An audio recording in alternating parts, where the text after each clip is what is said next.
They cannot beat a man whose face won't move. Think about the last time someone got to you. Someone said the thing, made the comment, threw the look, and before you could stop it, something happened in your face.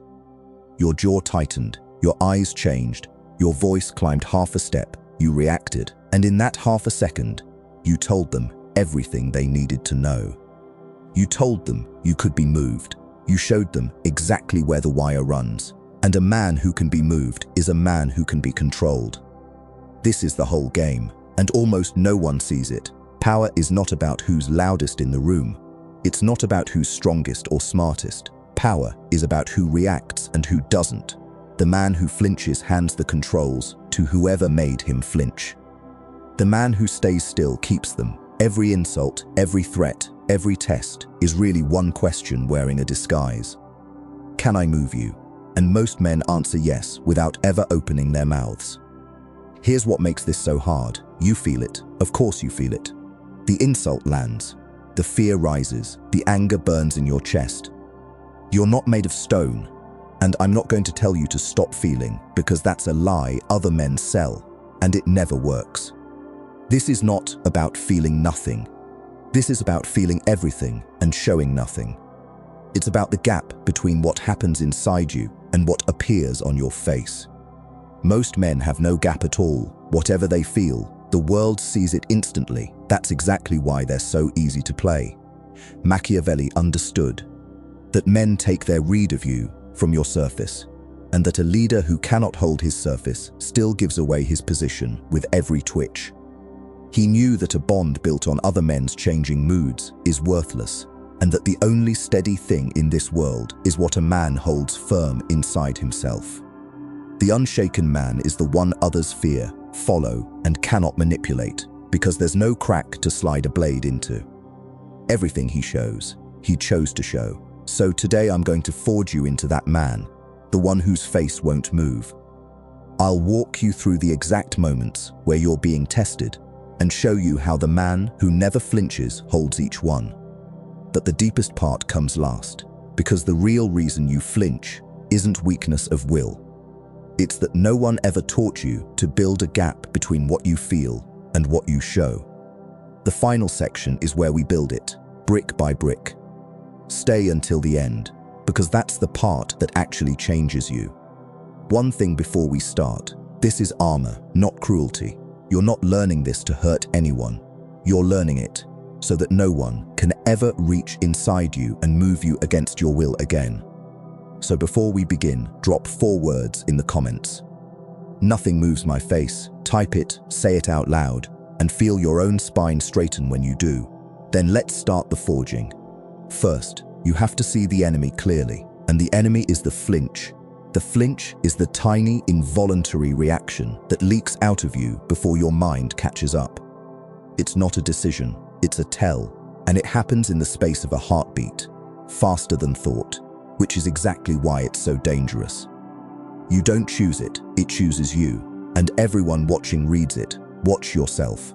Someone says something sharp, and your eyes flick down for a second. Someone challenges you, and you swallow, and your throat tightens. Someone lands a hit, and you rush to fill the silence, talking too fast, explaining too much, laughing a beat too hard to prove it didn't touch you. Every one of those is a flinch. Every one of them is a small confession that says, "That reached me." And people file it away. Here's the mechanism. Human beings are wired to read micro-reactions long before they read words. We evolved to spot the twitch, the freeze, the flash of fear, because for most of history, reading those signals meant survival. So when you flinch, you're not communicating on the level of language. You're communicating on the level of instinct, the level that everyone trusts most. Your words can say, "I don't care." Your flinch says the opposite, and the flinch wins every time, because the body doesn't know how to lie the way the mouth does. Machiavelli knew that men judge far more by what they see than by what they're told, and that the visible sign always beats the spoken claim. Control the sign, and you control the read. Picture the meeting, where someone takes a shot at your work in front of the room.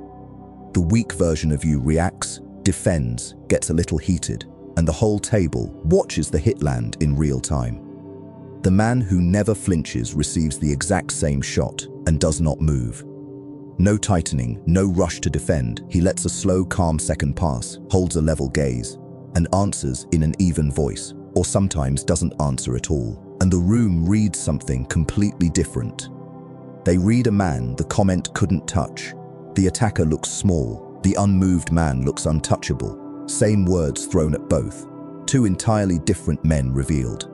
So here's the first directive. Start by learning to catch your own flinch. For the next week, just notice it. Notice the moment your face wants to move, the moment your voice wants to climb, the moment your body wants to react. Don't fix it yet, just see it. You cannot control a tell you can't feel happening. Awareness is the first brick. The man who can feel his own flinch beginning is already halfway to owning it. And learn the shapes it takes, because the flinch wears many disguises. Sometimes it's loud, the sudden anger, the raised voice, the defensive rush. But more often it's quiet. And the quiet ones are the ones that give you away without you ever knowing. The nervous laugh, the quick glance away, the explanation nobody asked for, the joke you make to release the tension, the apology that jumps out before you've done anything wrong. All of these are flinches. All of them tell the room the same thing. That reached me. Learn your own particular tell, the one your body reaches for under pressure. Because until you know your own tell, you can't guard it. And now that you can see the enemy, let's go to the arena where it costs you the most. The first true test is the insult. Someone disrespects you to your face or sideways, or dressed up as a joke. And in that instant, the whole game is decided, not by what you say back, but by what your face does first. Most men lose right there, in the flinch, before a single word is spoken. You get the insult, and your jaw sets. You get the jab, and your eyes go hard and hot. You get made into the joke, and you either fire back too fast or laugh too loud. And either way, you've shown them it landed. You gave them the one thing they were fishing for, a reaction. Here's the mechanism, and this is where I need you to understand something real. The reason insults are so hard to ignore is that they genuinely hurt, and I mean that literally. In the year 2003, a team of researchers led by Naomi Eisenberger ran brain scans on people while they were being socially rejected, and they published it in the journal Science. What they found was stunning. Social pain lights up the same regions of the brain as physical pain. Being disrespected, being excluded, being cut down, your brain processes it a lot like a physical injury. So when you feel that heat rise after an insult, you're not weak. That's a real signal firing in real tissue, which means not flinching is not about feeling nothing. It's about feeling the blow land and choosing not to let it reach your face. That is trained mastery over a real wound, and that is 1,000 times more powerful than pretending it didn't hurt. Machiavelli argued that the bond of fear holds precisely because it rests on something steady in a man, while everything built on shifting feeling falls apart. The man who takes a real hit and shows nothing becomes the steady thing everyone else is afraid to test. Picture it. Someone throws a cutting line at you in front of others, hoping to watch you squirm. The weak version squirms, and they got exactly what they came for. The man who never flinches feels the sting because he's human, and then simply looks at them. A long, calm, unbothered look, maybe a small, dry smile, and he says nothing, or he says something flat and easy and moves on. The insult finds no purchase. It hangs in the air with nowhere to land, and slowly, the person who threw it is the one who starts to feel exposed. Because an insult that gets no reaction doesn't wound you. It embarrasses the one who threw it. So here's the directive. When the insult comes, your only job is to keep your face still and let the moment breathe. Feel it, yes, let it hurt on the inside if it hurts, but give the outside nothing, no tightening, no rush, no heat, just stillness and a slow breath. And if you speak at all, speak flat and unbothered. The man who feels the blow and shows nothing is the man who cannot be wounded in public, And a man who cannot be wounded in public cannot be beaten there. And here's something to hold on to in that moment. The person insulting you is telling you something about themselves, not about you. A man who is secure does not need to cut anyone down. The jab came from their own emptiness, their own need to feel bigger for a second by making you smaller. When you truly understand that, the sting loses most of its power, because you stop hearing a verdict on you and start hearing a confession from them. The insult becomes almost useful. It shows you exactly who's insecure enough to swing. Let them swing. Let them show you who they are, while you show them nothing at all. And the next test doesn't come as an attack. It comes as silence. The second test is pressure. And pressure usually arrives wearing no expression at all. It's the long pause after you speak. It's the hard question you weren't ready for. It's the stare that lingers a beat too long. It's the silence someone leaves open on purpose, waiting to see if you'll rush in and fill it. Pressure doesn't push you. It just creates an empty space, and it watches to see whether that space makes you crack. You feel the silence stretch, and it gets unbearable, so you start talking. You get the hard question, and you fill the air with half-formed words, rather than sit in the discomfort of a pause. Someone holds your gaze, and you look away first, because holding it feels like too much. Every one of those is you flinching under pressure. Every one of them hands the moment to the other person. Here's the mechanism. Whoever is most comfortable with discomfort controls the interaction. Silence is a vacuum, and most men cannot stand a vacuum, so they rush to fill it, and in the rushing, they give away far more than they meant to.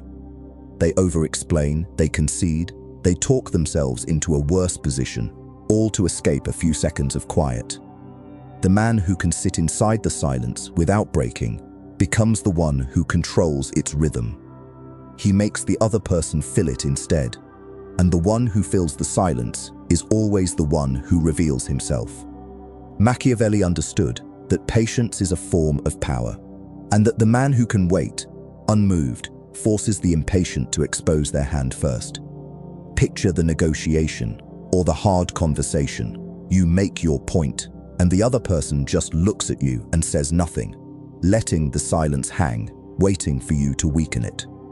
The weak version panics and starts backpedaling, softening the point, sweetening the offer, all because the quiet felt like losing. The man who never flinches simply holds. He made his point, and now he waits, comfortable, unhurried, letting the silence sit as long as it needs to. And 9 times out of 10, the other person breaks first, because his stillness turned their own tactic back on them. He didn't win by talking, he won by refusing to, so here's the directive. Train yourself to love the pause. The next time silence stretches out, and every nerve tells you to fill it, don't. Hold it, breathe, let it be uncomfortable, and let the other person be the one who cracks. Practice holding eye contact 1 second longer than feels natural. Practice answering a hard question with a slow and only after a real pause. The man who is comfortable in silence owns every room built on words, because words are what nervous men use to escape the quiet, and he is never nervous, and understand what silence really is in these moments. It is not emptiness, it is a test of who needs the other person's approval more. The man who rushes to fill the quiet is the man who cannot stand not knowing what the other person thinks of him. He fills the space to relieve his own anxiety. The man who holds the silence has made peace with being unreadable, with letting the other person wonder. He does not need to know what they think, and that freedom is exactly what unsettles them. Your comfort in the quiet is a statement all by itself. It says, I need nothing from you right now, and there is no more powerful thing to communicate in any room. Now stop with me here, because this is the truth that reframes everything you've just learned. Here's what the people who play you don't want you to understand. Your reactions are a control panel, and you've left that panel sitting out in the open, unguarded for anyone to walk up and press. Every person who has ever provoked you on purpose already knows this. They learned which words make your jaw tighten. They learned which subjects make you defensive. They learned exactly which buttons move you, and they press them whenever they want to steer you. So answer me honestly in the comments. Who in your life has learned precisely which words make you flinch? And how often do they use that knowledge to control you without you even noticing? Name the pattern below. Most men have never once stopped to see it. The third test is the blow. The bad news. The moment something actually goes wrong. The deal falls through. The number comes back bad. Someone tells you the thing you were dreading. And in that moment, everyone around you turns to look at one thing: your face. Because how you take the blow tells them whether the situation is a problem or a disaster. And most men, in that instant, flinch so hard they turn a problem into a disaster all by themselves. The bad news lands, and your face falls, and everyone sees it. The setback hits, and you visibly panic, and the panic spreads through the room like a crack through glass. Something breaks, and you react with your whole body, and now everyone around you is reacting to your reaction instead of dealing with the actual thing. Here's the mechanism. Composure is contagious, and so is panic, and a leader sets which one fills the room. When the blow comes, and you stay level, you tell everyone watching that the situation is handled, that there's a steady hand on it, that this is survivable. When you flinch, you tell them the opposite, and their fear feeds off yours until the whole room is worse than the problem deserved. This is why the calm man rises in a crisis, not because he's smarter, but because in the moment everyone is scared, he's the one they can anchor to. Machiavelli watched leaders lose everything, not because of the disaster itself, but because their visible panic told everyone the disaster was final. The commander, who kept his face, still kept his people and kept his power through storms that broke lesser men. Picture the moment the bad news arrives in front of your team or your family or the people who look to you. The weak version lets his face collapse, and the whole room sinks with him. The man who never flinches receives the blow, holds still, takes one slow breath, and says, "All right, here's what we do next." The situation didn't change, but because he didn't flinch, it feels handled, and a handled crisis is half solved. His calm brought everyone the composure they needed to actually think. He didn't just survive the blow, he led through it. So here's the directive. When the bad news comes, your first job is your own face. Before you solve anything, hold your composure, because your composure is the first thing everyone reads. Take the slow breath, keep the level voice, deal with the storm inside where no one can see it, and give the outside a steady hand. The man who doesn't flinch under the blow becomes the man everyone turns to when the blow comes. And that is a quiet kind of power almost no one has. And there's a private version of this. When the bad news comes, and no one is watching but you. This is where the real man is built. Because it's easy to imagine being calm for an audience. But the deeper discipline is staying level when you're alone with a blow, when there's no one to perform for. The man who panics in private trains himself to panic. The man who holds his composure, even when no one can see it, is building the nervous system that will hold when everyone can. How you handle the blow alone becomes how you handle it in the room. Practice composure in private, and it stops being a performance and becomes who you are. And the fourth test is the sneakiest of them all, because it's designed to make you flinch on purpose. The fourth test is the bait. This is the provocation set as a trap. Someone pokes you deliberately, not because they're angry, but because they want to see you react. They're fishing. They want data. They want to watch what moves you, so they know how to move you later. And the man who takes the bait hands his enemy a complete map of his controls. Someone needles you about the exact thing they know gets to you. Someone says the provoking thing and then watches your face closely, waiting. Someone starts a small fire just to see how big your reaction gets.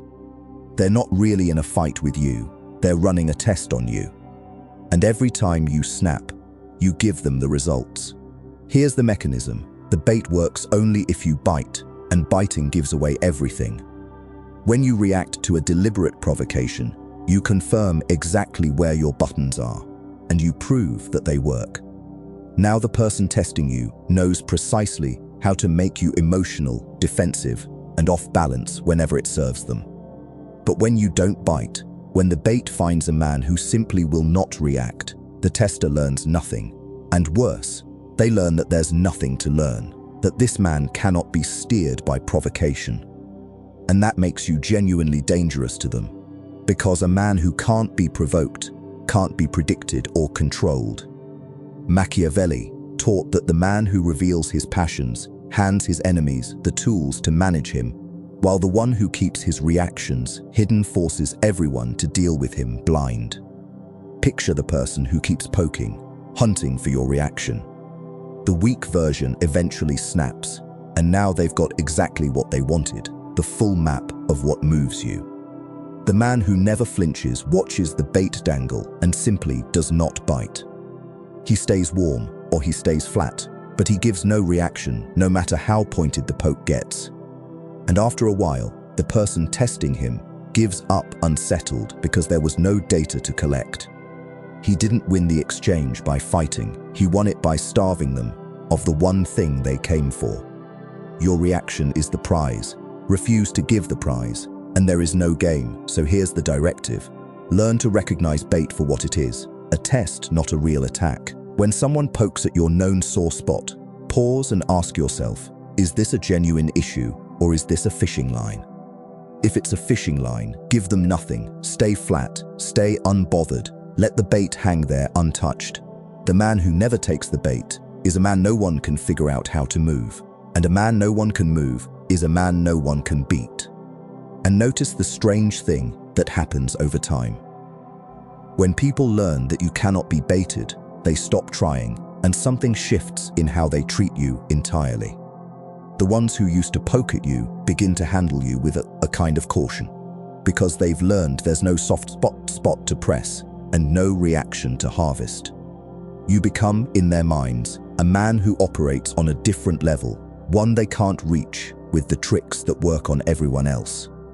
That reputation protects you long before anyone tests you, because word travels that you're not a man who can be moved. And a man known to be unmovable rarely even gets tested anymore. And now the last part, the deepest one, the reason you flinch at all, and how to finally end it. Here it is, the root under every test on this list, the reason your face moves before you can stop it. You flinch because there is no gap. Whatever you feel on the inside runs straight to the outside, with nothing in between. The insult lands and it goes directly to your face. The fear rises and it goes directly to your voice. Your inner state is wired straight to your outer expression, with no space, no pause, no man standing in the middle deciding what gets through. And that missing space is the whole problem. That's the thing no one ever taught you to build. Watch how most men live. They are their emotions. When they feel angry, they are anger, all the way to the surface. When they feel afraid, they are fear, and everyone can see it. There's no separation between the man and the feeling, so the feeling runs him completely, and anyone who can touch the feeling can run the man. This is the state you've been in your whole life, and it's the state almost everyone stays in forever. Here's the mechanism, and this is the key to everything. Mastery is not the absence of feeling, it's the installation of a gap. It's building a small space between the feeling and the expression, a space where a man stands and decides. The feeling still comes, the anger still rises, the sting still stings, the fear still burns. But now there's a gap, and in that gap you get to choose. Does this reach my face or not? Do I let this show, or do I hold it? That gap is the difference between a man who is run by the world and a man who runs himself. Machiavelli wrote that the prince must be the master of his own house before he can master anything outside it, and that the man ruled by his own reactions is already conquered before any enemy arrives. The gap is where you take your house back. Picture the same man, before and after. Before, the provocation comes, and it's on his face instantly. because he is the reaction. After the provocation comes, he feels it fully, and then, in the gap, he decides to show nothing. The feeling didn't disappear. He simply stopped letting it out through his face without his permission. He put a door where there used to be an open wound, and now he's the one who decides what walks through it. That is the whole transformation. Not a man who feels less, a man who leaks nothing he didn't choose to. So here is the final directive, and it holds up everything above it. You build the gap through practice, in small moments, every day. The next time you feel a reaction rise, catch it and hold it for 1 second before you let anything show. Just 1 second of gap. At first, feel the anger and hold. Feel the sting and hold. Feel the fear and hold. In that held second, you are building the muscle that separates the feeling from the face. Do it 100 times, and the gap becomes automatic.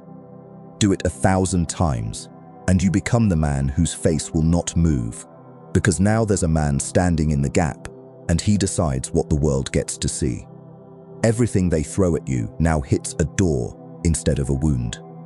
And a man made of doors instead of wounds cannot be beaten. And here is the quiet reward that no one warns you about. The gap does not just protect you from other people.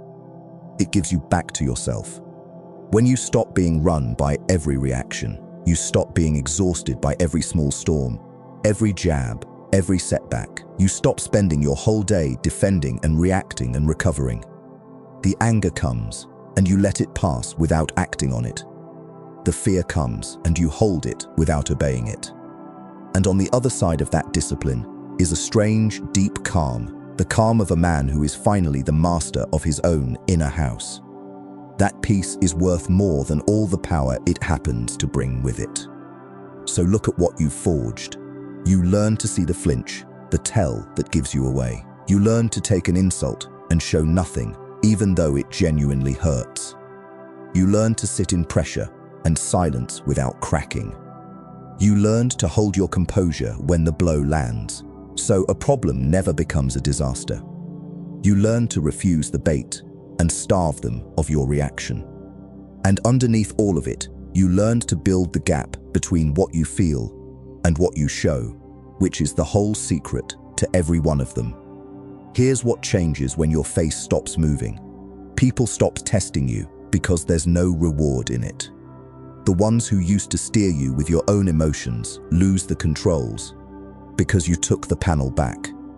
You become the calm one, the steady one, the one others anchor to when everything shakes. And slowly a certain kind of respect settles onto you, the respect men give to the one person they can't rattle. Not because you're cold, because you're unmovable. And unmovable is the most powerful thing a man can be in a world where everyone else is at the mercy of their own reactions. Machiavelli watched men lose kingdoms because they could not hold their own faces still under pressure. His lesson was cold and permanent. The man who masters his own reactions is the one who cannot be mastered by anyone else. Feel everything, show only what you choose, build the gap and stand in it, and let nothing through that you didn't decide to release. This is the oldest strength there is, older than money, older than status, older than any title. Before a man can hold power over anything outside him, he has to hold power over what happens inside him. Every empire that ever fell first in the character of the men who ran it, in their inability to stay steady when it mattered most. You are building the one thing they can never take, the one fortress that cannot be stormed from the outside, because its only gate opens from within, and you are the man holding the key. Say it one more time and put it in the comments. Nothing moves my face, not the insult, not the silence, not the blow, not the bait, nothing unless I choose to let it. If this one forged something in you, you're one of us now. Subscribe and stay close. The next video goes even deeper into becoming untouchable. It's about what happens when you disappear completely for 90 days. Why your absence becomes more powerful than your presence, and how the men who vanish come back impossible to ignore. You don't want to miss how that one works. Build the gap, guard your face, and watch how fast the world stops testing a man it can no longer move.